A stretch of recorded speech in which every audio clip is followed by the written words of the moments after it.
شروع کرتا ہوں اللہ تعالیٰ کے نام سے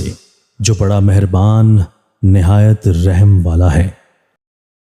حضرت ابو ہریرہ رضی اللہ تعالیٰ عنہ راوی ہیں کہ رسول کریم صلی اللہ علیہ وآلہ وسلم نے فرمایا، جس شخص نے کسی دن میں 100 مرتبہ سبحان اللہ و بحمدہ پڑھا تو اس کے گناہ ختم کر دیے جائیں گے، اگرچہ وہ دریا کے جھاگ کی مانند یعنی کتنے ہی زیادہ کیوں نہ ہوں۔ تشریح تیبی فرماتے ہیں کہ 100 مرتبہ چاہے تو کئی مرتبہ کر کے پڑھا جائے، دن کے ابتدائی یا آخری حصہ میں ایک ہی دفعہ میں پڑھ لیا جائے، دونوں طرح درست ہے، لیکن افضل اور اولا یہی ہے کہ دن کے ابتدائی حصہ میں ایک ہی دفعہ پڑھ لیا جائے، افضل ہے۔ حضرت ابو ہریرہ رضی اللہ تعالیٰ عنہ راوی ہیں کہ رسول کریم صلی اللہ علیہ وآلہ وسلم نے فرمایا، میرا سبحان اللہ والحمد للہ ولا الہ الا اللہ واللہ اکبر کہنا بلا شبہ میرے نزدیک اس چیز سے جس پر آفتاب طلوع ہوتا ہے،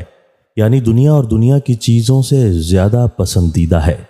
حضرت ابو سعید خدری رضی اللہ تعالیٰ عنہ رسول اللہ صلی اللہ علیہ وآلہ وسلم سے روایت کرتے ہیں کہ آپ صلی اللہ علیہ وآلہ وسلم نے فرمایا، مرد مومن کو جو بھی دکھ، جو بھی بیماری، جو بھی پریشانی، جو بھی رنج و غم اور اذیت پہنچتی ہے، یہاں تک اگر کانٹا بھی اس کو لگتا ہے تو اللہ تعالیٰ ان چیزوں کے ذریعے اس کے گناہوں کی صفائی کر دیتا ہے۔